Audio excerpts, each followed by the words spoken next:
Hello and welcome back to The Hatch. I'm Sammy Roth. And I'm Rosie Murphy, and this is the podcast where we talk about Lost. This week we've got Season 3, Episode 10, Tricia Tanaka is Dead. It's a Hurley episode. We also have an interview with Dr. Derek Johnson, a professor of media studies and one of the folks who did scholarly work on Lost while it was still airing. Let's talk about Tricia Tanaka.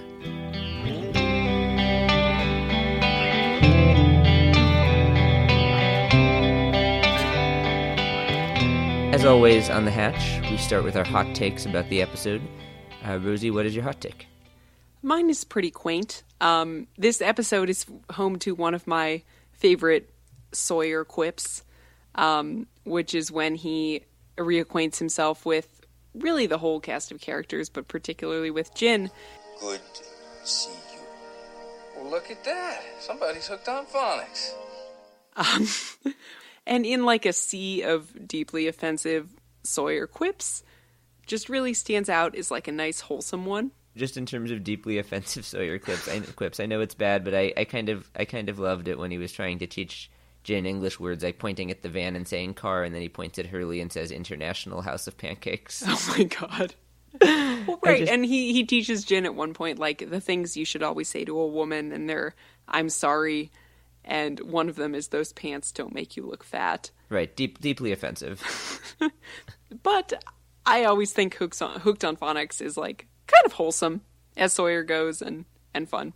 I actually thought Hurley had the best quip this episode, which was when he was trying to give Sawyer a Sawyer nickname, and all he could come up with was, Shut up, redneck man. Touche. You're right, that is excellent. It's hard to beat that. And accurate, for what it's worth. Anyway. And accurate. What is your hot take? So my hot take is just like, I know I've made comments up to this point in the season about how I, was not looking forward to and didn't like this episode. Mm-hmm. And I think that I always had kind of categorized it with Stranger in a Strange Land in my head because they were back-to-back as like two really weak episodes in a row. And watching it definitely was not nearly as bad as I remembered it. There was a lot to really enjoy in this episode. I think what really kind of ruined it for me in my recollection was the title of the episode. Yeah. Like, Tricia Tanaka is dead. The part where the meteor hits Mr. Clux and kills the TV reporter and presumably her cameraman is by far the stupidest thing that happens this episode, and maybe the stupidest thing that Lost has ever done, even inclusive of the Jack tattoo flashback. It's so weird and so random and really cartoonish and doesn't make any sense. And it's just like not a thing that would ever happen in real life, and it's supposed to be wedged into this like heart-wrenching Hurley flashback. Like, I don't know. And they have to go and name the episode after it too. Like, right. I just didn't understand that decision at all. They could have done any of this without a meteor killing a TV reporter in a restaurant. I mean, I feel like many of Hurley's flashbacks have this kind of darkly comic flavor to them. That's fair. Like, they're all a little bit ridiculous. Right, there's a guy that's falling out of the window of the building, committing suicide, presumably, at one point, and his mom's house burning down and those things. Right. It's, he thinks that he's cursed, and the things that seem to happen to him are all really ridiculous. But and it's a meteor. Yeah, I mean, this feels like taking it to the extreme. Yes. For sure. I mean, I think it definitely has a dark comic effect here. In terms of, this is the first Hurley flashback we've had all season. It's the first we've had in a long time, since Dave, right? Yeah, it's true. Hurley only gets one flashback in each season. Yeah, and we're reminded of, oh right, Hurley thinks that he has this curse, and oh shit, seems to be a real curse, because totally outlandish things happen to Hurley. I wonder if it's not the writer's way of showing us that this is for real. It's not just this series of coincidences. It's this I guess I read it as the ridiculous writer's way of showing us that they had run out of interesting cursed things to do to Hurley, and so they had to just up the stakes really, really high, and someone said meteor, and they all cracked up and decided to do it. That's very possible as well. I wish we had the writers of this episode to ask that question. No, your defenses are fair. I guess for whatever reason I can't quite get over it, but your defenses are logical. Yeah, I don't necessarily think that it's brilliant, but it didn't seem totally out of left field for me. How do you feel about this episode overall? On the whole, I like it. Mostly because I enjoy the camaraderie between the reunited Islanders. I enjoy Sawyer reuniting with Hurley and Charlie and Jin. I enjoy sort of Kate teaming back up with Saeed to go solve a mystery. It feels like after, 2.5 seasons of Lost, we finally have reached this point where these people know each other well enough and rely on each other enough to sort of function as a cohesive group, which we haven't really seen so far to this point in this season. Like, Kate and Sawyer and Jack have very much been doing their own thing in the cages and, on Hydra Island. And no, that's true. There's been a lot of skipping around between different storylines. Yeah, and it was very satisfying to see all those things come back together. And to feel like, okay, now we're going to start moving forward. I think you're right about the others or whatever.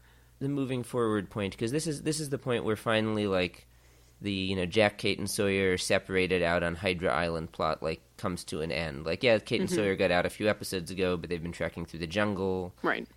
And now they're back at camp with everyone. And Desmond has sort of revealed what's going on with Charlie, so now he and Hurley and Charlie can talk about that. And Locke is back from his spirit quest.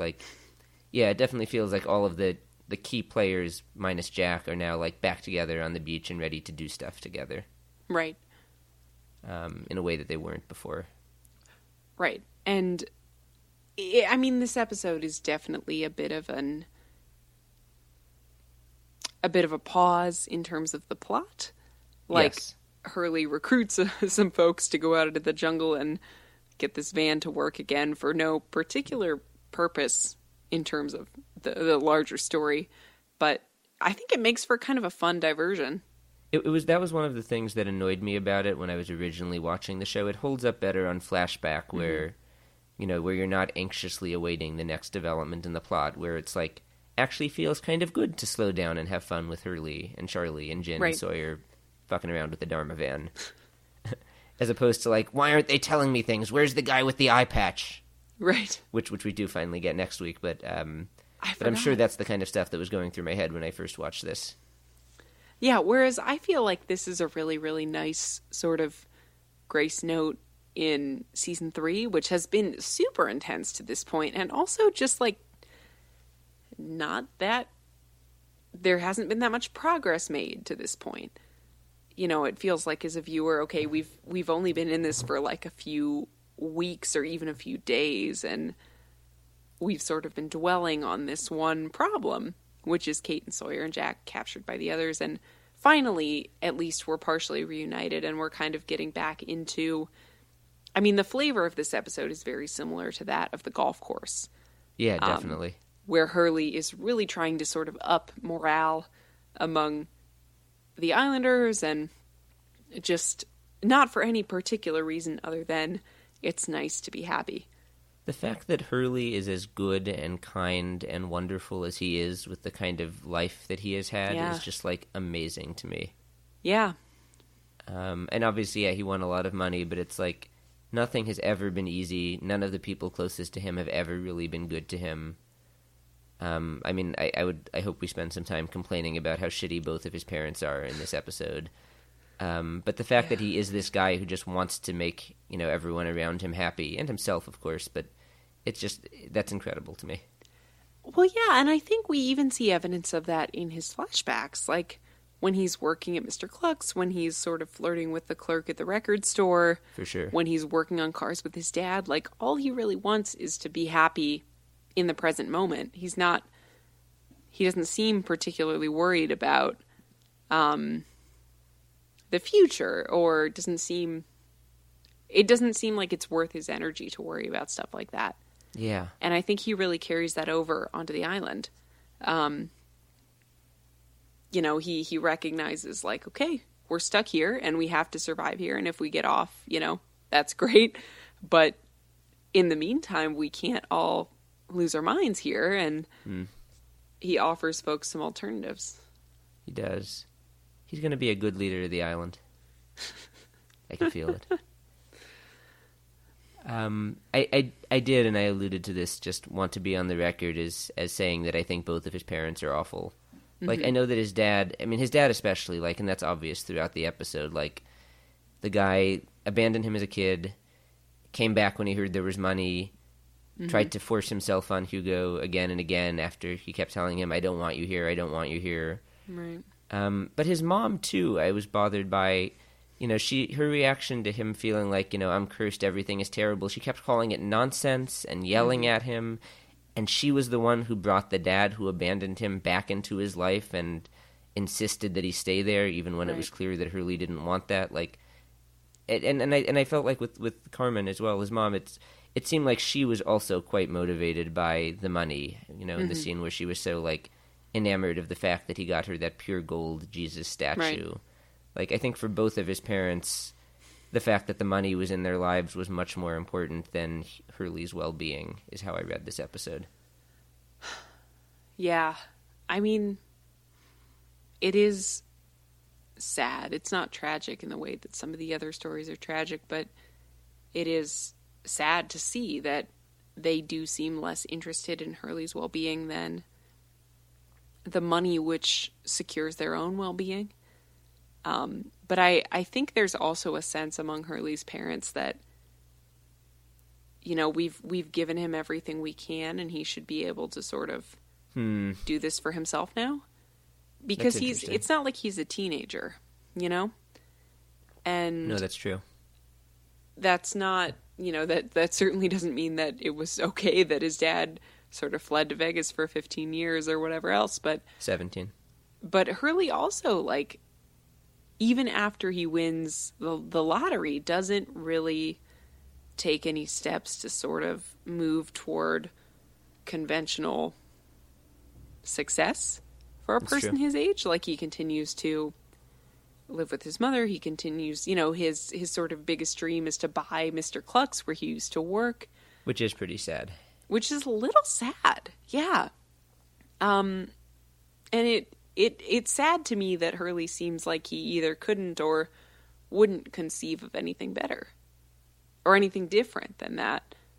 I don't want to make a qualitative judgment, but no, I'm with you on that. It goes back to the point about him being sort of carefree and happy-go-lucky and just wanting to be happy in the moment. Like, right.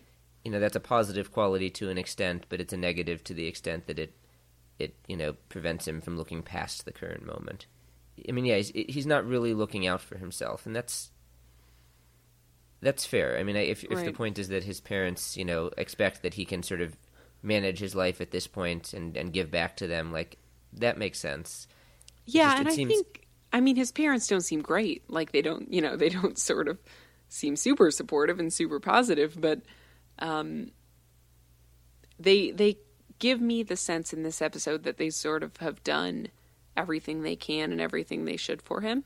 Well, his mom, at least. His dad ditched them for 17 years. So I don't know that he's done everything he can, but absolutely. I guess part of the frustrating thing is it just clearly neither of his parents recognizes that he continues to have serious mental health issues. Right. Is how I would categorize. And look, they should know. He this is after he'd been institutionalized. Right. Good point. And so the fact that they seem blind to that, I get that maybe they're sort of fed up with him at this point, or expect that can figure it out for himself now. But I think they're sort of blind to what's really happening with him, and they have every reason not to be. Yeah, I think that's a really important point. I had not thought about the fact that he had already, in the timeline of the flashbacks, been institutionalized at this point, and his mother and his father both seem to interpret his thinking about the curse and the numbers as kind of the rantings of someone who isn't fully in control of their faculties, and presumably that's why his father takes him to see this psychic who admits that she's a fraud, either for the money or because she actually is. It's not super clear, but... Oh, I thought it was pretty clear that she's a fraud, but... Yeah. Yeah. I actually thought that was a great scene. That might have been, except for the scene at the end with the driving the van down the hill, which is wonderful. That might have been my favorite scene in the episode, how Hurley just, like, uses the money to cut through the bullshit. It was refreshing to see Hurley calling this out. My dad put you up to this? What? Hugo, please. I'll give you $1,000 right now if you admit that my dad told you to say this stuff. The mystic arts are not subject to bribes. How dare you? 10,000. Your dad put me up to it. And he wasn't willing to go along with it, right? He could have, maybe a John Locke, maybe a different character would have said, okay, you're able to break my curse, let's see what happens. But Hurley said, like, nah, this is nonsense. Yeah. Which I agree shows a level of maturity and sort of a level of whatever the opposite of desperation is in his approach to the curse. He's sort of cursed and he accepts it. Yeah. But his parents, I think, seem to think that, the curse is a figment of his imagination. And yes, these bad things have happened, but, bad things happen to people, and no evidence that these two things are connected. And they're not really willing to entertain that notion, except to sort of clear it from Hurley's head. Right. They're certainly not willing to engage with how it affects him, whether or not it's quote-unquote real. Right, which is important. And I think speaks to your point if they really seem to not care at all about Hurley's mental well-being. I'm glad I've convinced you of this. Yeah. No, I mean, I agree. I don't know. For whatever reason, that's what I got really hung up about watching this episode. Do you have other stuff to talk about this episode? I mean, I don't particularly. I do really enjoy the DHARMA van scenes, but there's not that much to say about them. They're great scenes. I don't know why he doesn't turn the key until literally the split second before he hits the rock. Other than that, a wonderful scene. Right. It the way we are fixing this car doesn't make any sense to me. Well, it's all based on the nonsense speech that Hurley's dad gives him in the first scene of the episode about how making your own luck somehow means magically hoping the car will start working. Right, because, I mean, ultimately they don't break the curse. No, and ultimately the intensity level just ramps up from here into infinity, starting the next episode, and nobody ever has fun on the island ever again. Right, which is part of what makes this episode great, though, because it's sort of the last sitcom-style episode. It's certainly the last time they ever end with, beautiful music over a closing montage of people in different places on the island. I mean, before the last scene with all Rochelle, these people on the beach enjoying each other's company, dicking around in the jungle, getting this van to start, no good reason whatsoever. And then from here on out, it's war, but... Yeah, I don't know. I think it works really well in that sense, in terms that it's sort of a breath before we dive back in. But I don't. They could have called the episode "The Calm Before the Storm." Yes. Anyway, do you have a hindsight? Yeah, I mean, this is a bit of an obvious one, but of course, the dead body that they find in the DHARMA van belongs to Ben Linus's father. It does. Which we will find out much later, but is a little bit delicious to watch in hindsight, in terms of what we talked about last week, where, Ben's home is this island, and we get a tiny, tiny glimpse into the fact that he values this place more than any other, and potentially values it more than his own father's life, clearly. Right. We find out, we don't find out, but we sort of find out here that his father died here, and he was a member of the DHARMA Initiative, and was a workman, on site. So that's a bit fun to watch in hindsight. How about you?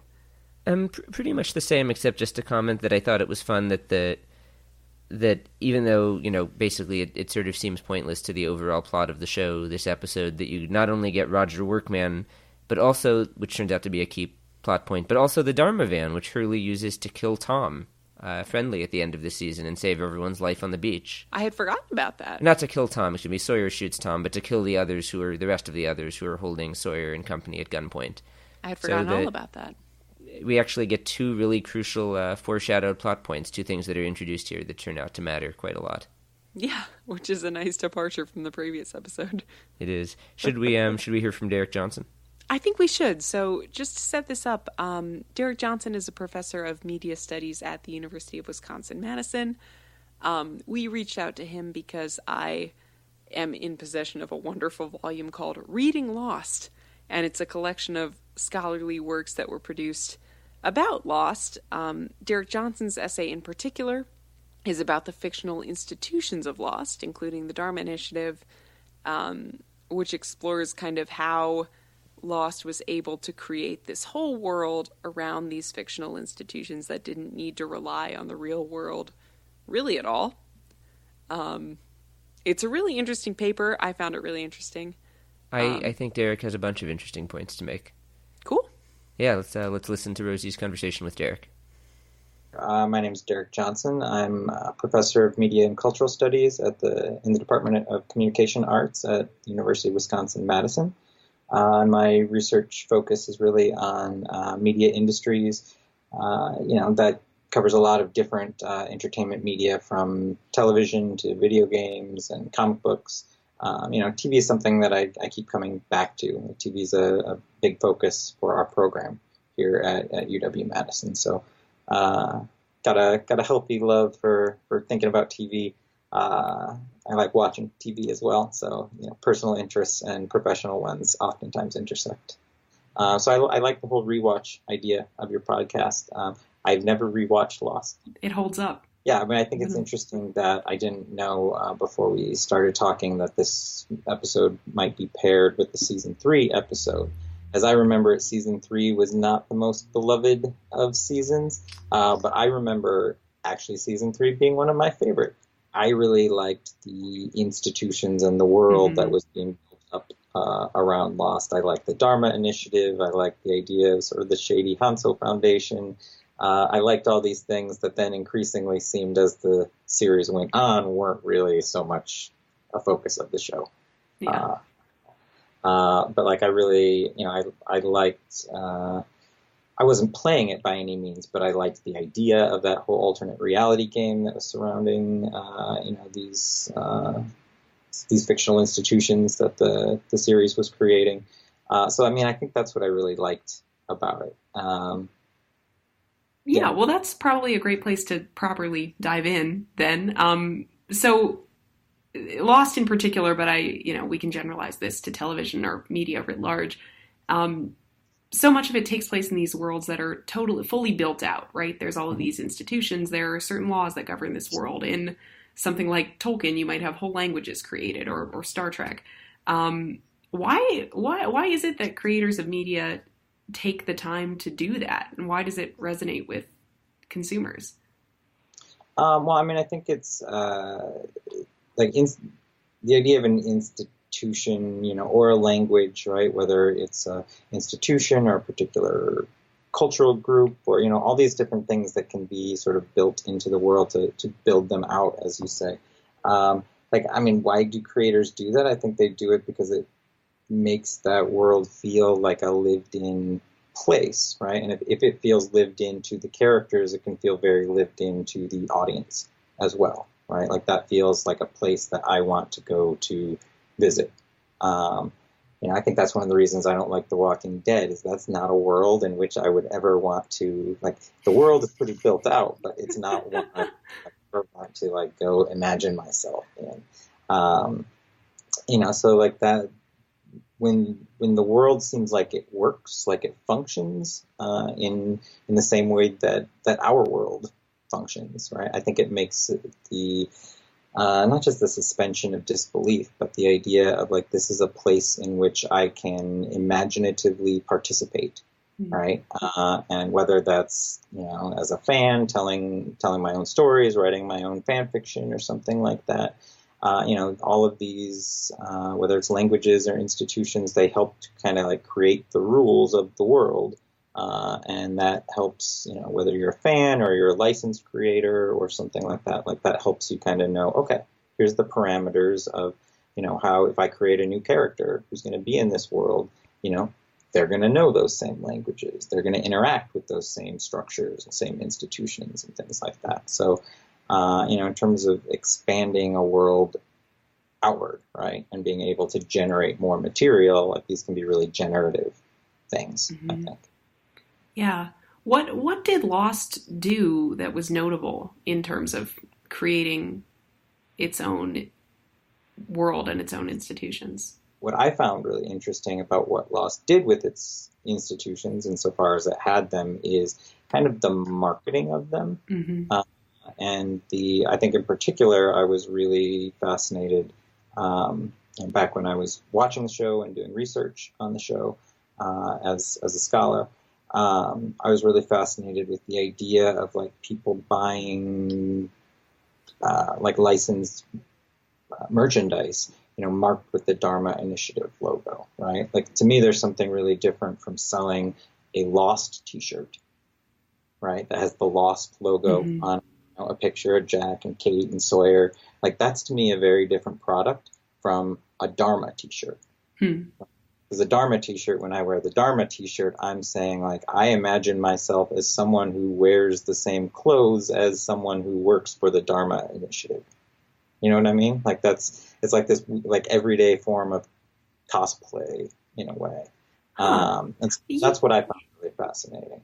Yeah, and you mention in your paper, the fictional institutions of Lost, you write about them selling the Dharma notebooks, which are what all of those notes on the stations are written in. And that's an interesting way of thinking of that, is like, oh, if I'm taking lecture notes in this notebook, or if I'm keeping a journal here or making a grocery list or whatever, that's some act of, it takes on this role-playing kind of sense. Right, and it's all really mundane stuff, right? Like I'm going to take notes, or what T-shirt am I going to wear today to the gym? Like it's not really exciting consumer choices being made there. But it's almost that mundane nature of it, that just through like these tiny little things, what notebook am I going to take notes in? What T-shirt am I going to wear? Like where those very mundane consumer practices became like a point of just kind of imagining yourself on this really low grade level as like part of that same narrative universe as the characters that we see on screen. Now, how many people were doing that? Like, I don't know. I don't think that the Dharma notebooks were, ABC.com's best-selling, the ABC Store's best-selling item of the year or anything. But I thought it was a really interesting experiment in terms of using those in-world institutions as brands that people could buy into from our world as consumers. Yeah. Are there other fictional brands that have achieved that kind of notoriety or existence in the real world, for lack of a better term, since? I mean, I would say the biggest one is Harry Potter. And not just in terms of the T-shirts, but thinking about the Wizarding World theme parks as being, these mecca destinations that fans would go to in order to, participate in this larger consumer fantasy. Not just of like buying a T-shirt emblazoned with the Harry Potter logo, but buying the Hogwarts shirt and buying all of the things that Harry Potter would buy. I mean, to me, that's the text that or the media franchise that I think has done that the most. But I think it's interesting that Star Wars is doing that too in terms of its theme park, Galaxy's Edge. That's what it's called. Yeah. Star Wars Galaxy's Edge. The idea behind the merchandising that you buy at the park is that you're not going to buy stuff with Star Wars logos on it. You're going to buy stuff that is, again, the same products that someone who was shopping at, Mos Eisley Cantina would buy. Right? So even down to the water that's sold in the park, the Coca-Cola that's sold in the park. Coca-Cola has designed special bottles that are made to look like they would be sold in the Star Wars universe. And, the Coca-Cola logo is printed in the language of the Star Wars universe so that it doesn't look like a product you could get elsewhere. It looks like a product you would buy, if you were, again, a subject of those particular institutions in the fantasy world. And so, I think what Lost was doing with the Dharma Initiative and with the products that were sold around it was kind of similar. The other thing I remember Lost doing with that was beyond just shopping, the way it was inviting the Lost fan to imagine themselves as a potential employee of those institutions, right? I'm fuzzy on the details now, but I feel like there was something that invited fans to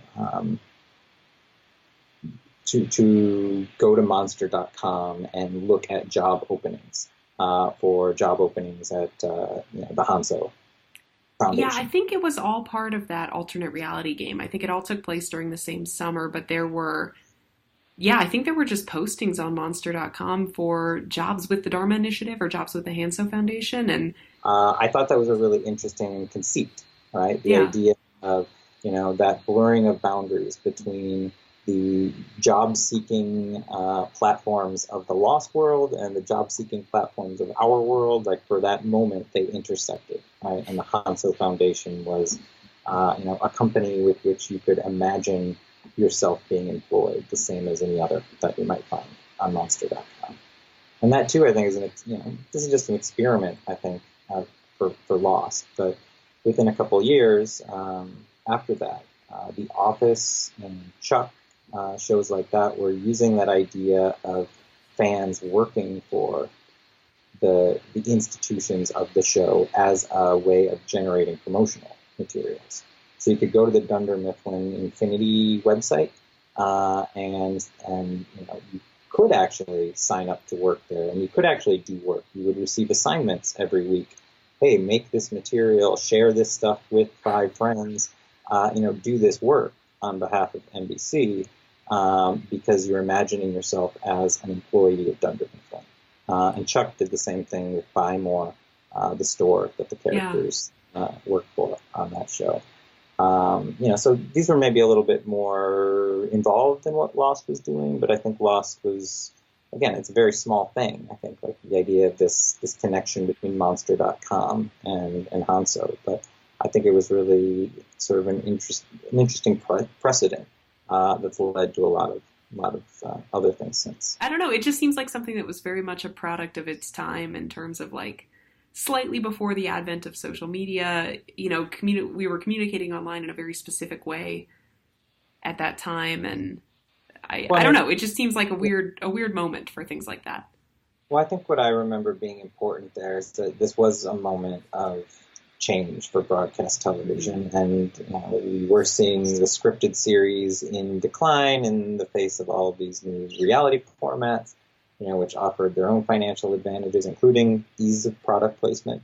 Whereas Lost had this pretty product placement free concept, right? Mm-hmm. If you're lost on this island, it's pretty difficult to place products if you're cut off from the world of consumption in which we live. Certainly the discovery of the hatches, they could have found, instead of crates of Dharma marked food, they could have found, Coca-Cola and all kinds of other products like that. I suspect that was not of interest to the creators, but it would also, be pretty jarring, I think, because it wouldn't just be one Coke, right? You'd find like a whole crate of Cokes in the hatch. But yeah, I think this was a really interesting way of spinning product placement on its head, right? And introduce the product in the series, and then try to sell it, in very limited, these weren't mass marketed goods by any means, right? How many people bought those Dharma notebooks or a Dharma t-shirt? I think very, very few, but I don't think like this is an answer to the economic challenges of, we can't do product placement, so we'll create our own products. Like, I doubt that the ledger sheet is balanced by doing that. So the thing that he said that resonated with me the most was talking about this sort of idea of cosplay or role playing in how we interact with these these franchises and universes we love so much. Because I have a Dharma Initiative T-shirt with the Dharma logo on it. You've seen me wear it when we podcast before. And when we hike, and many times outside of that. That's the truth. And I guess I hadn't thought about it in that way before, but he's so right. I would never have bought a T-shirt that just, had like a picture of the cast on it with the Lost logo. Like, this is so much cooler, but I hadn't thought about it as me being like inserting myself into the universe, but that's totally what it is. Right, and like, of course you're not doing that consciously, but you get a little bit of the satisfaction of like, oh, well, I'm part of this inside joke. Right, only people who know Lost are gonna, they'll nod and smile at my shirt. It's not like, right, but it's part of the special club of people who are part of this universe. Right, you wouldn't get it if you had only seen the billboards or you'd only seen the previews, but if you're a fan, you get it, and right, yeah. And it doesn't feel like I'm advertising the show, even though I am. It feels like I'm acting out the show. Right. I just want to quickly add that I was also reminded in that part of the conversation that I'm pretty sure at one point when Lost was on the air, or maybe shortly thereafter, I think I downloaded for like my laptop at the time this app that like gave you your own Dharma Initiative countdown clock on your computer just in the background that would tick down the 108 minutes. Did you have to put in the numbers? You did. What happened if you didn't? Oh, I think it just, it set an alarm off at you, and not like your computer exploded or anything. Oh, that would have been interesting.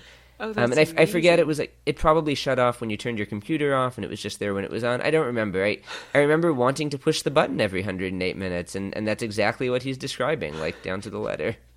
So I don't think it lasted very long for me, but I was into the concept. Incredible. Anyway, we'll be back next week. We'll have Season 3, Episode 11, Enter 7-7. And we will have the first part of a conversation with the actor Andrew Divoff, who shows up again next week as Mikhail Bakunin. Very excited to listen to that. If you have any thoughts on Enter 7-7 or on your experience with sort of the extended Lost universe as it interacted with your universe, you can always call and leave us a hot take at 9546-DHARMA. You can also follow us and send us messages on social media. We are on Twitter at The Hatch Podcast, also Facebook. If you like the show and feel so inclined, you can leave us a rating and a review on your podcast app of choice. We would like to thank, as always, Andy G. Cohen, who composed our opening theme, and Danny Roth, who did our cover art. We'll see you next week. Namaste.